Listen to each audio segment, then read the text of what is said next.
Payton's passion revolves around centering diverse experiences in the field of violence intervention, particularly in hospital advocacy. Currently, Payton volunteers for Women Helping Women while working for the Leukemia and Lymphoma Society. Please welcome Payton Alexi-Moore.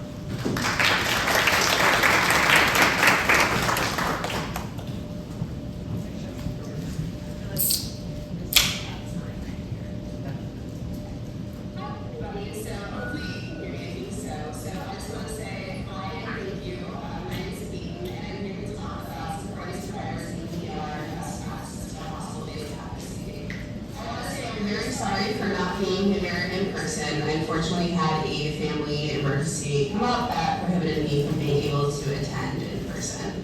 But I'm really excited to be here today to talk a little bit about what I know best and to kind of foster a really cool conversation. So to start us off, as I said, my name is Payton. I graduated from St. Mary's College in 2015. I actually joined the Bells Against Violence office in 2013, and that was the start of the career path for me. This is actually a photo of the Bells Against Violence Student Advisory Committee team, I think from 2013. In the middle is Connie Adams, who also I think is presenting later on today. So if you're in the audience, Connie, hi, and I miss you, and thank you for everything that you've done for me. I'm really here because of what you've done for me at college. But my time at St. Mary's really created a foundation that I could never be thankful enough for. I made it through St. Mary's, through a master's program in women's gender sexuality studies. I actually ended up at the University of Kentucky for 3 years in a PhD program. COVID hit, I was miserable. That didn't pan out ultimately, but I did go into the nonprofit world, particularly various nonprofits across Indiana, Ohio, and Kentucky, particularly into sexual assault, domestic violence, and stalking. So I have been a hospital, a court, and a hotline advocate in the field for about the past 10 years, and the past 5 years have been on manager level roles and rebuilding programs. So as a survivor myself, I feel proud that this is my career and my calling, and I'm really excited to kind of share with y'all a little bit about my passion, which is particularly the hospital accompaniment piece. So the goals of this session is to understand the role of hospital advocates, to review trauma-informed care in principals in ER settings, explore best practices for hospital accompaniment, and just overall to build stronger collaborations between advocates, the healthcare providers, and law enforcement itself. So at its heart, right, hospital advocacy matters because hospitals are often the first point of contact for survivors of sexual assault and domestic violence. Survivors do arrive in various types of physical, emotional, and psychological crises, and so you really have to be adapted and available to kind of go with the flow on that. And also with hospital advocacy, early intervention can influence long-term healing, it can influence reporting decisions, and ultimately long-term healthcare options and outcomes for a survivor. So being able to have hospital advocates at that point of crisis intervention, at that point of immediate aftermath, is incredibly important for numerous reasons. Before I get into kind of breaking down what advocacy looks like, what hospital runs, all that entails, I want to kind of break down what a hospital run looks like in of itself for people who may not be familiar, and for those of you who have, you can see some similarities maybe between your own program and mine. This is just a general idea of what a hospital run may look like. Of course, I want to say with any type of advocacy, depending on state and county laws, this all can change. But this is just a general overview from around the 3 states in the region that I've kind of encountered. So to start off, right, hospital advocates on call, you're going to be dispatched to any area hospital. Typically it's within 60 minutes from receiving a call, and usually a hospital advocate is on a run for around 2 to 7 hours. This is completely dependent on the case. It also just depends upon the sexual assault forensic exam, if there's a strangulation exam, just a lot of different factors. A big part is you're going to provide non-judgmental, compassionate, and immediate care to survivors of sexual assault, domestic violence, and human trafficking. I do just want to make a note, though, that for human trafficking survivors, at least in Ohio currently, we do call in advocates specifically for human trafficking to work alongside us. That's because my expertise may not necessarily translate completely to human trafficking. I'm able to intervene on the base level, get some resources going, but in terms of human trafficking and long-term care, I want to make sure that I set up a survivor with somebody from the Salvation Army, for example, immediately. We also provide a comprehensive, confidential, and culturally responsive trauma-informed support that is tailored to survivors' unique needs. No client and no case is the same, and we want to make sure we respect that. And we're also providing emotional support and resources to a survivor during and after that forensic exam. And a really big part of it is connecting survivors to follow-up services. We're there as kind of that first, I like to call it almost like a first responder aspect. We're there on the scene, in particular as a hospital, and we're there to make sure that they are safe first and foremost, and to get them connected to previous or to further resources if they need an EPO or protection order, if they're going to need to go through a divorce court, any sort of assistance that they may need, we want to introduce them to. But what does that mean on an advocate level? For an advocate role, we listen, we believe, and we provide support. And those are the three biggest things that you can take away. What that really breaks down to is we want to provide emotional support during that forensic exam, which I'll talk about in a little bit. We want to explain processes in plain language. It can be very easy to throw medical jargon around, legal jargon around, but we want to make sure that we're there to be able to translate, and an advocate can break down to a survivor every step of the process so the survivor feels that they are informed and they know what decisions they can make for themselves. We want to make sure that the survivor's rights and autonomy are respected. This is not to say that other service providers don't have this goal in mind as well. It's just at the forefront of our minds because for us at the hospital, that survivor is our job, right? That is our main component, and I'll kind of break that down a little bit further as well. But we want to act as a bridge between medical staff, law enforcement, and survivor needs, and we want to offer that referral. How I view and how I've been trained thinking about an advocate role versus a service provider role or versus a client role is the clients are the expert of their experience. They will identify what needs and what goals they feel are a priority, and they make the choices and they take the action. For me as an advocate or a service provider, I'm there to remain non-judgmental and open-minded. I want to remain empathetic and genuine, and I also want to remain non-directive. I'm really there to aid the client to explore options and choices. A lot of that is really looking at resources that they might know about and just talking through every single option possible that may be of interest to them. I am never making decisions for survivors, right? They are telling me what they want to do. I'm just giving them all the tools and resources and language to be able to choose what's best for them. And thinking about what's not our role, I like to make this really clear too for advocates that I train. It can be really easy to go into the setting and create a commonality, create a trust, create a bond. But we want to remember that we are not a survivor's friend, right? We are there as an advocate, as an expert in the field. We are not as a friend to be that type of support. In terms of providing legal and medical advice, we are not to do that either, right? We know of medical and legal options, we know of the processes, but we do not give advice on what a survivor should or shouldn't do in a medical or legal sense, or honestly in any sense at all. We're there just to present the options.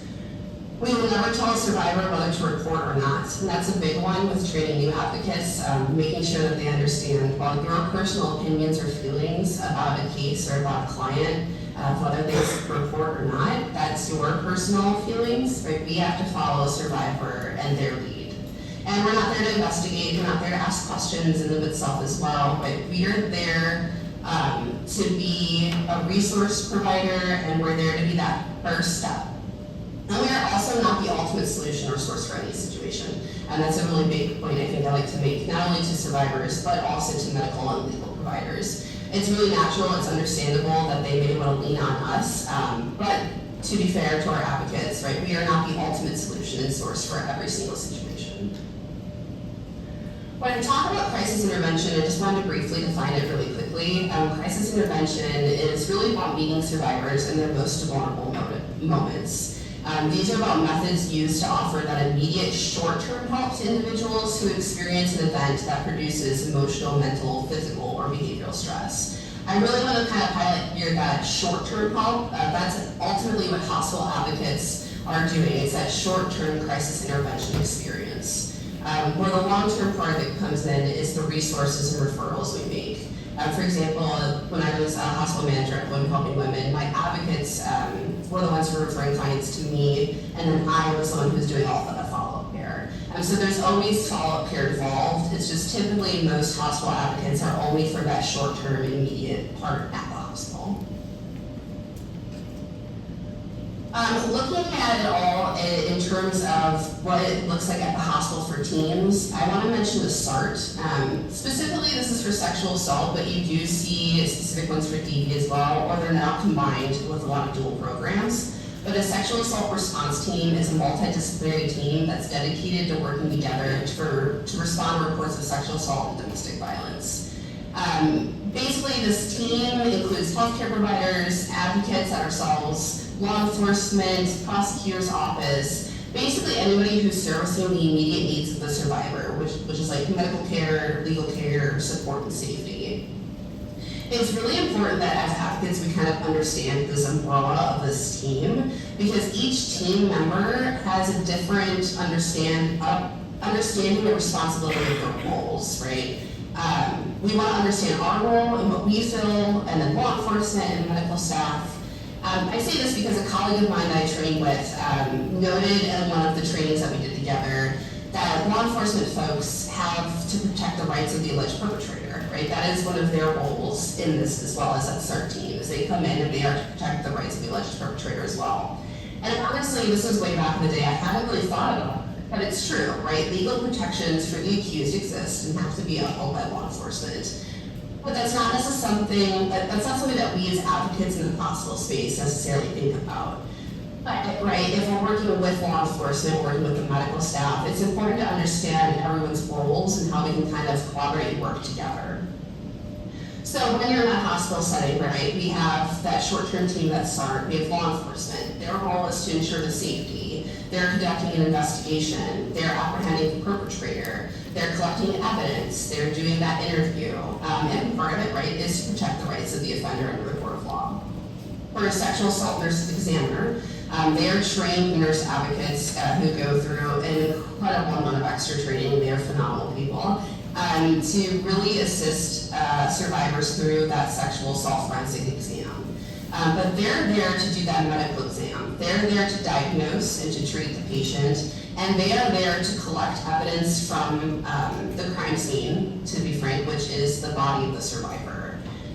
SANEs do testify in court proceedings in an unbiased fashion. They may be called in by the prosecution or the defense, right? So that is the SANE's role in the room.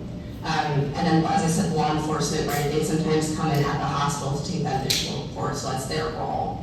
But us as the advocates, we have a really unique role. I don't really care about any of that. Like, I'm knowledgeable of it, but my main role is to support that survivor, to protect their rights, to provide crisis intervention, to educate and assist with safety planning. I always believe the survivor, and I work from there. So I think it's really important for everybody, right, whether we're medical professionals, legal advisory members, any sort of person who's involved with sexual assault, domestic violence, human trafficking care, should understand the different roles that we all have and how we can all kind of work together with it. I come at this from a very trauma-informed care lens. My advocacy is based upon trauma-informed care.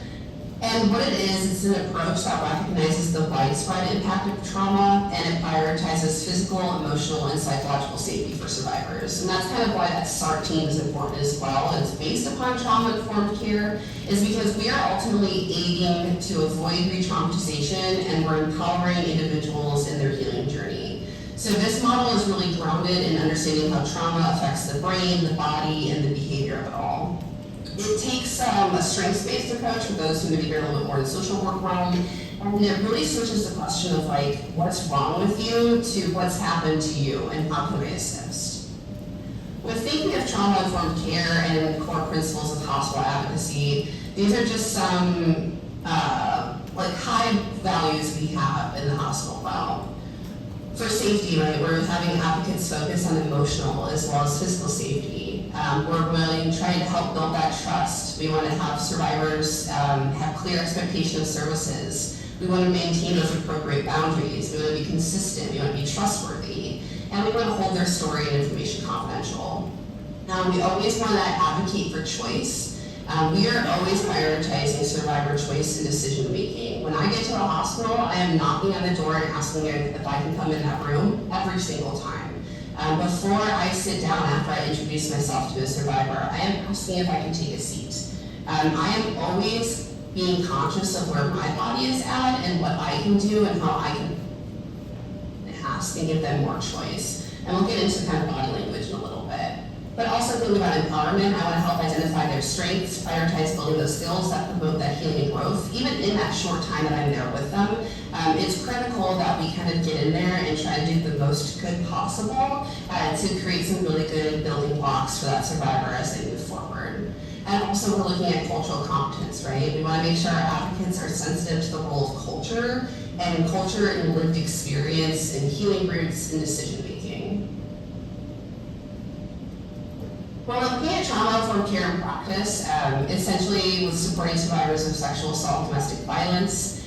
In that hospital setting, we want to ensure that survivors will feel safe, respected, and empowered during what is probably one of the most vulnerable and destabilizing moments of their entire lives. So some best practices, right, for prioritizing safety and choice would be like ask for consent before any procedure, conversation, or touch, right? This can go for advocates, this can go for medical professionals, kind of anybody who has any interactions with survivors in general. You always want to offer clear expectations of what will happen and why. You don't really want to leave any surprises if at all possible. You want to let the survivor make decisions when possible, including the option to pause or stop at any time. You want to ensure physical safety and comfort, whether that looks like just talking or providing warm blankets, getting water, finding a quiet space. You're thinking about creating a survivor-centered environment, maybe minimizing the number of people present during the exams or the interviews, dim harsh lights if possible, avoid medical jargon, respect personal and cultural boundaries. Maybe there are some boundaries around gender, modesty, touch. Thinking about non-judgmental, compassionate communication, right? We want to make sure that we're being calm. We want to avoid clinical detachment or even overly formal language. And that can be really hard, right? That detachment base, especially when you've done this for a long time. But each survivor, each client is unique in their own person, and you want to make sure that you bring that humanity to that setting. You also want to believe the survivor. You want to avoid any language that implies blame, doubt, or judgment. And a really big part of it, I think can go for anybody, is normalizing the reactions, particularly for an advocate or for a nurse who's kind of in that space. But reactions like shock, confusion, that can really, unfortunately, create some friction for a survivor when they can see that shock or that, oh my gosh, right? And they will get embarrassed, or they can kind of feel afraid, and then they might not open up to you anymore, and then you've lost them, right? So we want to make sure to kind of maintain our own compassionate communication as well. And going back to the SART team, right? We want to make sure we coordinate. We want to coordinate with our advocates, with social services, medical staff. A big part of this is like effective collaboration and being respectful with advocacy professionals, and all of that ultimately results in survivors benefiting from a unified support system. And then also we want to think about fostering collaboration and empowerment. So we want to include the survivor in every step of the decision making, medical care, evidence collection, reporting options. We also want to offer all of this information, and this can be the hardest part, with no pressure. So thinking about like, here are your options, choose what's right for you. I'm sorry if this is incredibly overwhelming, we can kind of break this down. But we always want to allow time for questions, and silence, and emotional responses without rushing or redirecting. So also, like, it can sound like a lot while you're in the room, and like in our brains, there can be 1,000 things running and checking. But in that moment, our outward appearance does need to remain calm and kind of contained. Just to kind of highlight some survivor needs, right? We want to have our needs, or survivors' needs in our brain as we move forward. These are really key things that all survivors need from us in a crisis situation. So each case is unique, but you can kind of start here and then branch out. We want to make sure that we can help them regain control by asking what they need from us. And in general, we want to validate their feelings. We want to be there to support them. We want to let them know that it's not their fault. We want to build their trust and give them every reason to trust us, right? So thinking about these needs moves you into thinking about this idea of prep.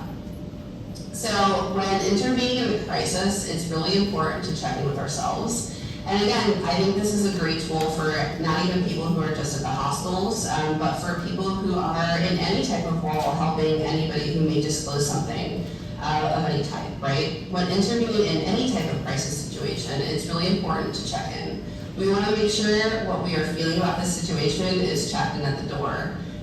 What that means is before I knock on that hospital door and put on Advocate Payton, I kind of like take a second while I'm driving all the way to the hospital, while I'm walking up to the room. I'm thinking about, okay, how am I feeling? How's my day? Has it been total crap? Has it been a good day? What is my vibe right now? And what do I need to do to check myself? I could be having the best day of my life. I could be having the worst day of my life. It should not matter the minute I step into a hospital room. And that does take some time to kind of build up and to collect. But that's kind of how I've done it for myself, is I check in, I think about how I'm feeling.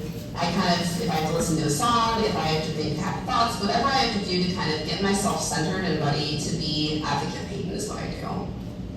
Moving on from me too, though, is thinking about what does my client feel, need, or want. So thinking about those client needs, thinking about trauma-informed care, and a couple things that we're going to go through in a moment. I've kind of got this checklist running in my head that I'm always asking myself. How is my client feeling at this moment? What does my client need, and what does my client want? And frankly, sometimes the client wants and the client needs may not align, and that's where we kind of have to do our best job to navigate what is best for that survivor according to what they say is their best needs and wants. And we also want to think about the environment. Being at a hospital, I've also been at the courts with survivors and police stations, which is a whole other level. But the hospital itself is very cold, is very alarming, and people are already on edge. So what can I do in that environment to help them? Is it the lights? Are the lights too much? Is it beeping noises? Can I ask for a private room if there's, of course, availability?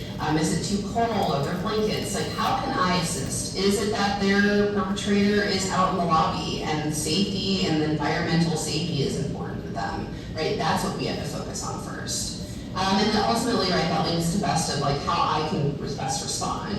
Going through a safety plan, talking a little bit, right, that's where I can kind of figure out, okay, what's first priority, what's second priority, and how we can make sure that the survivor is being the best care possible. Thinking about some action safety-centered advocate questions to think about right when you first get there.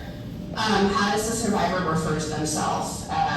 This is kind of twofold. First talk is pronoun usage, right? I always want to make sure I am referring to a survivor with pronouns that are what they go by. So I always introduce myself with my own pronouns. Hi, my name is Payton. I'm from Ion Center, Helping Women, wherever I'm originally from at the time. My pronouns are she, they, and then I move into another topic. I do that just as a heads up for people who maybe want to disclose their pronouns to me, and also just as a way to kind of blanket that and move on. It's really important that we validate survivors in their identity at that time of what they need, and in keeping in consideration, right, with LGBTQ survivors in particular, with safety planning, that also comes with extra considerations that I can always talk about and follow up. But also with survivors referring to themselves, I also just mean the difference between saying victim, survivor, it may seem like a small thing. I always use survivor just as a survivor myself, that's my language, but I have switched that language to use victim in the hospital. And that's solely because the survivor themselves says that they don't like the term survivor and they are a victim and they want that to be honored. Right, so I also just want to always make sure that people are aware and just listen to how the client is referencing what's happening to them and kind of echo that language back to them if that's what they really truly want and what feels important to them. Thinking about immediate needs, I referenced earlier, right, what about that perpetrator is in the lobby or in the parking lot? So first thing is always thinking about other safety needs that need to be addressed immediately. I have been called to the hospital with a domestic violence survivor and the perpetrator in the same hospital room. What it was is they would pull that survivor away from medical testing to come visit me. We would safety plan, and then they would go back to the abuser for like 20 more minutes, come back to me, and it was kind of a back and forth situation. And it's happened a couple times, right? So depending on that immediate need, if safety is that immediate first need, that's what you have to go first and then kind of base it on from there. Also, there's that psychological need and those psychological safeties. We want to make sure that we remain non-judgmental, and that really helps with that psychological need. Frankly, right, we live in this victim-blaming society, and it's vitally important that we become outspoken advocates and ensure that psychological services are provided to the survivors. So it is really vital that we remain non-judgmental, that we assert that sexual assault in particular is never the survivor's fault, and same goes with intimate partner violence. And we should include assurances that the survivor is not responsible for either the crime or the direct effects of the crime. A lot of survivors with psychological needs will beat themselves up about it, right, or victim blame themselves because of either the crime or the aftermath, whether their abuser went to jail or the police got involved and there's distrust of law enforcement. Like, there's a lot of extra steps there, but we want to make sure that the survivor knows that we're there for them. And then also we're looking at, are they seeking legal options? Not everybody who comes to the hospital to get a sexual assault forensic exam or to be seen after a domestic violence or strangulation incident wants to report, and that is okay as well. Our services are not dependent upon that reporting, and we walk them through all of those options. When thinking about client needs, we're looking at body language. This is just some ways that we as providers can kind of look at our own body language and our clients, which can kind of clue us in to think about what we need to do first. So for our advocate body language, we always want to maintain that open, relaxed posture. If we close ourselves off, like our arms, our legs, that can really give off the appearance that we're just not interested. And survivors are in a really high, volatile emotional state, and that can cause some people to just turn away and not speak to you. And when we walk in the room, right, we're always asking if they even want our services. It's really about that relationship building and trying to get them to feel comfortable with us so we can show them all of those services that we have to offer. Eye contact's important, stay at eye level. I am tall, and I like to wear high-heel boots a lot. And so when I go to the hospitals, and sometimes I will make sure not wear high-heeled stuff at the hospitals. Sometimes I'm doing other business stuff and I have to go. So I do make myself physically as small as possible. I'll try to sit down immediately. I'll try not to stand over the bed as much, right? It's just really making sure that you're checking your own body language as you are with a survivor. Gentle tones of voice, don't be on your phone, that sort of thing. But then thinking about a survivor as well, right? I am looking at a survivor and I'm kind of constantly analyzing some of their body language. Sometimes people don't verbally say anything that they're starting to get uncomfortable or they're starting to get overwhelmed or the questions are becoming too much. But you can start to see that. You can see some signs of distress, like avoiding eye contact, tense posture, shaking. They may have closed off posture with arms crossed or hunched, sudden silence if they were talking to you beforehand, and then the withdrawal. There may be client or cultural differences in body language and in personal space. We really always want to follow the survivor's lead and never force physical proximity or eye contact either. So again, really, it can seem like tiny things, but body language in moments of advocacy are so important. And same with moments of silence. This can be very hard for people like me. I am a talker, and it was hard. I remember my first 2 years when I volunteered at the Family Justice Center, actually in South Bend. It was getting myself to stay quiet and letting the silence happen was my biggest training. Just because I want to feel that silence, that awkwardness. But sometimes silence is important. It lets them feel processed, it lets them feel heard, and it just can create a really powerful moment. So when you're looking at hospital advocacy, just to kind of sum up the musts, you want to let the client know that you're there to support them in any way based on that trauma-informed care. You want to let them know that our services are confidential and confidential with a little, again, some asterisks, and it depends, again, on state and county. For all the places I've worked, I always say, like, I have confidential services except for the cases of a child being abused, a vulnerable adult being abused, or if you want to harm yourself or someone else. So there's confidentiality with me to an extent. And then I know on college campuses as well, right, with Title IX, so there's a lot of difference, a lot of different parts of confidentiality. So please check in on that if you're a service provider. Don't go just based off of this presentation. This is very geared towards currently in Ohio for me. Also, right, it is their right to decide if law enforcement is notified. They can always report to law enforcement later if they aren't sure. Again, if someone is going through a sexual assault forensic exam kit, depending on state, it can change for how long that kit is held, for how long they'll take an unanimous kit. If you have any questions about like kit reporting and processing, I didn't go into that in this presentation because 15 minutes. But I can absolutely give you some resources, or I'm sure Liz can as well, if you have questions about that. But also thinking about if a client has questions about the process, you want to be able to prepare to discuss. So I know everything about that medical part, but also court proceedings, emergency protective orders. If they're on college campuses, we're informed of each specific college campus protocol and what that would look like. And then we also always ask the clients if they would like follow-up. And then the big thing for me is, do they have somewhere safe to go after a hospital visit? A big part of hospital advocacy is making sure that once they get discharged from the hospital, where do they go? If they want to go back with their abuser, okay, we can safety plan and get that in the safest way possible. Or if they don't want to go back with their abuser, okay, do we get them in a shelter? Do they need a hotel stay maybe for an evening while their mom's coming down, right? Do we need to get them on a train or a bus to a different state with a friend? There are 1,000 different ways that we can go about this, but that is also a big part of hospital advocacy. I wanted to give some example language just really quickly, just to kind of show trauma-informed care in action and some of the language in action. So for example, before you even get into like the specifics of advocacy, my first introduction is something similar to like, hello, my name is Payton from Women Helping Women, and I'm here to support you and try to answer any questions you may have. Everything we talk about is confidential, except if you tell me about a child being abused, a vulnerable adult being abused, or if you want to harm yourself or someone else.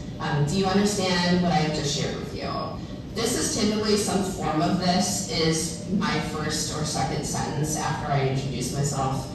This is because I want them to understand first and foremost where I'm from, who I'm about, the confidentiality aspect, and I want to get their verbal confirmation that they understand the things that I've said. I also will then move into talking a little bit about our services. I don't want to overwhelm people, so again, this is kind of very dependent. Typically, of how it's working roles for me is the sexual assault nurse examiner who's there to help with the forensic exam. They may get there maybe 30 minutes to 2 hours after I do. So I do have a lot of time with the clients beforehand to talk about our services and all of that. Sometimes though, however, I get there, the scene's there, or I get there, there's a bunch of law enforcement there, and things don't go as planned. So this is always just kind of like preliminary, but we do try to go over our services. We always try to mention that our services are at no charge. And then if a client does like indicate that they want something, we'll leave a brochure with them as well. Some other example language is gaining trust. We want to make sure that we talk about what happened, but as I said previously, sometimes I'm there 2 hours before a sexual assault nurse examiner will get there. I'll stay the entire time, that's not a problem with me, but what we found with trauma and with survivors is we want to try to encourage them to share their story as minimal, like as least as possible in that initial aftermath. The reason being that re-traumatization factor, if they have to say what happened to me, and then the sexual assault nurse examiner comes in, and then they have to tell the narrative what happened there, and then law enforcement comes in, and they have to retell it there, that constant questioning, that constant going over detail can be very hard and very troubling. So what we try to do is we try to kind of get that narrative down all at one time. But some survivors want to process early, and that's kind of what that's there for as well. I always have a consent to follow-up aspect. And again, depending on advocacy, like nonprofits, some places, we are always giving consent for us to be there. We usually always get called after a sexual assault or domestic violence incident. For example, in Kentucky, sexual assault cases, an advocate is always dispatched to a hospital. That's the state law. Domestic violence is up to the survivor. The survivor has to request us. In Ohio, it's not, we are sent to the hospital either way. It's just as long as the hospital gets somebody who's a sexual assault, domestic violence, or human trafficking case, we immediately get called and we go out. So again, in Indiana, I'm not quite sure, it's been a long time since I've been in the region, but there's very different protocols and procedures depending upon state and even county lines. Now, I talked a decent bit earlier, or I mentioned safety planning, so I want to make sure to kind of go over this and what an advocate does with safety planning. Mostly because I think for those of us in the room who want to go into this field, this is important, but even for those of us with friends and family members, right, being able to safety plan is just such an important skill for multiple ways, right? A good safety plan is realistic, it's actionable, and it's rooted in the survivor's lived reality, and it's not based on assumptions. So things like I'm safety planning with, or like, what would you like to go next? I want to understand their goal. Do you have a safe place to stay? What have you done in the past to stay safe? What are we doing now to stay safe? What's worked well before? Now, all of these safety plans can change. It's very customizable. For a domestic violence survivor, right, that safety plan, first and foremost, is going to depend upon, are they going back with their abuser? Are they leaving to go to a shelter? Are they leaving to go to a hotel? What does that look like? That safety plan can be about physicality of safety, of like, okay, so you are going to have to go back home with them. Do we have a bag together? Do we have important documents? Is there a way that I can work with you to start getting those important documents? I was able to do this because I was a manager, so I would assist with people throughout, but if you were an advocate at the hospital, right, you would be safety planning with them for a manager to assist with. You're looking at, is there a neighbor who maybe knows? And I actually did this with a client. She had to go back because she wasn't ready to leave quite yet. And her life was at risk. She was a severe lethality. She was radioed a couple times. So it was a really odd lethality situation. But she had a neighbor who knew what was going on and kind of was in the know. And we came up with a plan for the survivor to feel safe of if another incident was happening to her, she felt feared for her life again. Her neighbors, like, house in their house were directly across the street. And I guess her neighbor's bedroom or something, it was where the neighbor could basically always see if the front porch of the survivor's house, like, light turned on and off.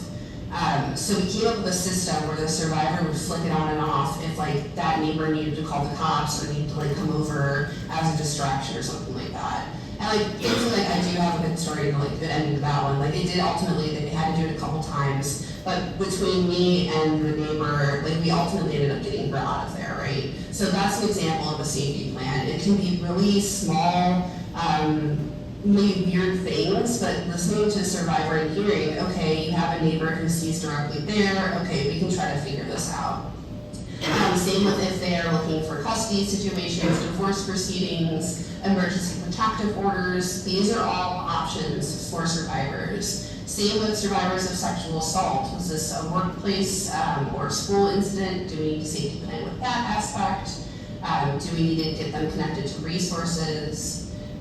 In Cincinnati in particular, a lot of our population that I see at the hospitals is unhoused population as well. So connecting them with resources that can be helpful for those people. Same with recovery resources. We have a lot of overlap between addiction and sexual assault survivors in the area as well. So it's kind of, safety planning is this really awesome way that I encourage everyone in the room, right? Start Googling some resources where you currently are at.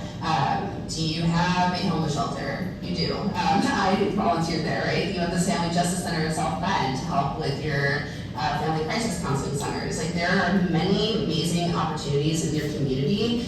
Read them, know about them. That way, if you know a friend, a family member, or a classmate that you may need to, like, do a short-term safety plan with, you have those resources available.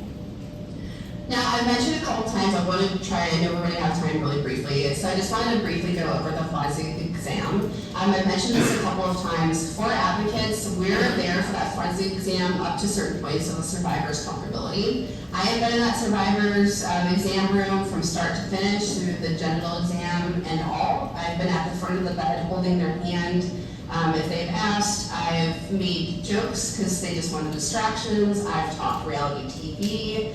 I've done everything there is in an exam room, and it is honestly a very hard experience and one of the most rewarding experiences in a weird way too. To be there with somebody at their most needed and to be able to help them. So with the forensic exam, it starts off with a narrative interview. The survivor will be asked to share whatever they recall about what happened. The scene will write down whatever the survivor shares. Intimate questions will be asked. The goal of the forensic exam is it's done to collect and preserve evidence that can be used in court. So for sexual assault, this is commonly referred to as a rape kit. Evidence is best collected as soon as possible, or at least, again, this is very state dependent, within 96 hours of a sexual assault or rape. Some people want to report it as a crime, others may not. And so survivors at the hospital are given the option to go through a sexual assault forensic exam. A lot of states have a way where you can report anonymously and the whole kit, all that sort of stuff. But also part of the narrative interview, they have to go through questions, and then you go into the evidence collection and physical exam. So the sexual assault nurse examiner will then examine the survivor's body for injuries or evidence. They'll use swabs to collect physical evidence from, on, and in the body. They may ask to collect clothing. They'll take pictures of physical injuries with a digital camera or a really fancy special camera like a Cortex foil, which we'll talk about in a second. I've done both. I've done the really digital cameras, and I've done the really high-tech cameras. Both are great. It just kind of depends upon resources available to the hospital. If it is a sexual assault forensic exam, there typically is a general exam where they will check for injury and collect possible evidence. For women, this includes collecting specimens from outside the vagina, inside the vagina, and around the anus. For men, it may include collecting specimens from the penis, scrotum, and anus. Pictures may be taken as well. There's also, in certain states now, a strangulation exam. Strangulation exam kind of goes with the narrative part. They're asked to share the narrative. There'll be pictures, DNA swabs, if there's any type of fluid. They'll usually take like a little measuring stick and put it up against the neck with any bruising. And then the strangulation exam is like they use a special camera like the Cortex flow to check for injuries. And the survivor is examined around the eyes, ears, nose, and throat in particular. This is because strangulation is, I think, more commonly now being addressed and talked about, but the medical ramifications from it are extreme. You have risks of stroke, TKI, really bad medical complications. So at least in Ohio, when they recently made it a felony, they started doing additional exam kits to track what that looks like as well. With the exam, this is actually on the right here is that Cortex flow. We call her good old Flo, Aunt Flo, at Cincinnati hospitals. She has a super high-tech camera. It did bring some extra challenges from an advocate's side. It's really great though because you would put these glasses on, they would flip this blue contrast light, and it could pick up bruising that was not normally seen maybe to the naked eye or with some of the visuals, and particularly for survivors of color, it could pick up a lot of the bruising that a normal digital camera just might not have done because of skin color. So on that regard, Flo is amazing. On the survivor aspect, a lot of survivors were incredibly uncomfortable because this thing is huge when you bring it into the room. It's bright, it's awkward, they're kind of felt like they're being put on like a film. It can create some additional annoyances, right? But that's really what an advocate's there for, is to kind of walk through those annoyances, talk about how it can be bulky. I always warn people, I'm like, Flo's a big girl. Like, she's gonna come in and it's gonna scare you, potentially, but like, let me talk about how amazing this is, and some survivors really like the science behind it, so it's an easy distraction. But I really encourage you, if there are any hospital providers in the room, to, if you have these, to train your hospital advocates for your local nonprofits on these. We did a partnership with our St. Elizabeth hospitals, and it was a great idea because sometimes issues happen, and that sexual assault nurse examiner, she's one person on a shift of like 12 hours and a bunch of things are happening. So if we can kind of take that lift from them and being like, okay, this camera's malfunctioning, let me be able to reboot it real quick and just help, just as kind of a side note. And then on the left here is that sexual assault forensic exam, just kind of what that kid looks like in and of itself as well. Really quickly, just looking at our role with SANE, for an advocate, we're there to look at collaborative care. We work alongside that sexual assault nurse examiner during that forensic exam process to provide emotional and informational support. We're really that emotional anchor though, right? While the sexual assault nurse examiner focuses on the medical and forensic needs, we're there to center that emotional well-being, offer grounding techniques, validation, and a calming presence. Advocates ensure that the survivor understands their rights and options, and we're there as confidential support. So unlike a medical or legal professional lens, advocates are confidential persons helping people and legal survivors without mandatory reporting requirements. Again though, extra careful, depending on state law, again for me, right, that is except if there's child abuse or vulnerable adult abuse mentioned, or someone's intent to harm themselves or someone else, then I no longer confidential. That just kind of depends upon state and county regulations. So a really good part too with thinking about this is like the role of that forensic examiner, the role of that sexual assault nurse examiner. If we go back to that start slide, it's very different, right? The SANE is fulfilling a criminal justice role during that sexual assault exam. And that is a procedure to ultimately collect evidence. So if a survivor decides to pursue that forensic exam, I always make sure to let them know that they can terminate that exam at any time. They can deny any part of the exam.